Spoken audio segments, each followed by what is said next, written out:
Peace, mercy, and blessings of Almighty One Allah be on all of you. My dear students, most welcome to all of you in cpc.organic YouTube channel. This is Sheikh Hassan Ali, is your chemistry mentor. Today, inshallah, we will solve a new question which already came in re-examination in 2024.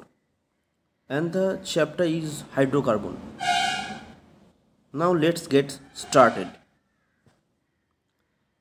The alkane that can be oxidized to corresponding alcohol.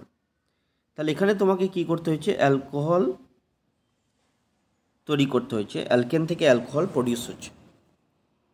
তো এই রিয়াকশনে R1 R2 R3, দেখো এই R3 R2 আর R1টা কে হবে সেটা জানতে চেয়েছে তোমার কাছে।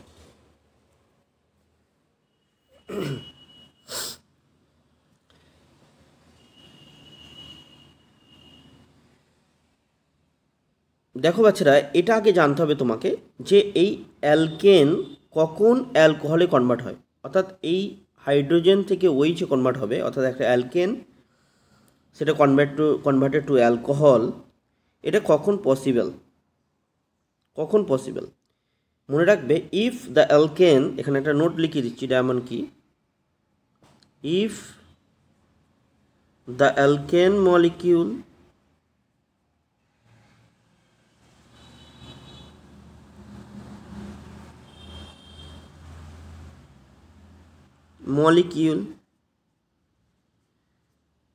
contain,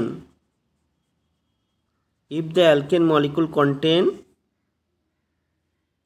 tertiary hydrogen,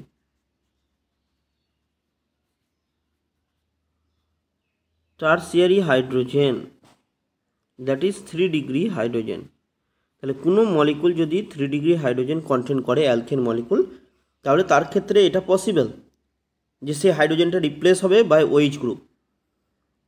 তাহলে বোঝা গেল যে R1 R2 R3 কী হতে হবে, মিথাইল গ্রুপ হতে হবে, তবে কি এই কার্বনটা 3 ডিগ্রি হবে, অর্থাৎ যে কার্বন 3টে মিথাইল গ্রুপের সঙ্গে কানেক্টেড থাকে, 3টে কার্বনের সঙ্গে, তাকে আমরা 3 ডিগ্রি কার্বন বলে থাকি। তাহলে this is call 3 degree carbon. আর 3 ডিগ্রি কার্বনের সঙ্গে যুক্ত কানেক্টেড হাইড্রোজেনকে আমরা কি 3 ডিগ্রি হাইড্রোজেন বলে থাকি। তাহলে এই রিয়াকশানটাতে কেমেন4 দিয়ে অ্যালকোহল তৈরি, এই প্রসেসটা অ্যালকেন থেকে only for applicable 3 degree hydrogen. তারপরে নিশ্চয়ই R1 R2 R3 কী হবে, অ্যালকিল গ্রুপ, মিথাইল গ্রুপ। দেখো কোন অপশানে আছে, আমরা দেখতে পাচ্ছি অপশান বিতে R1 CH3 R2 CH3 and R3 CH3। তাহলে এখানে option B is correct. Hope the answer is clear to all of you. Thanks for watching.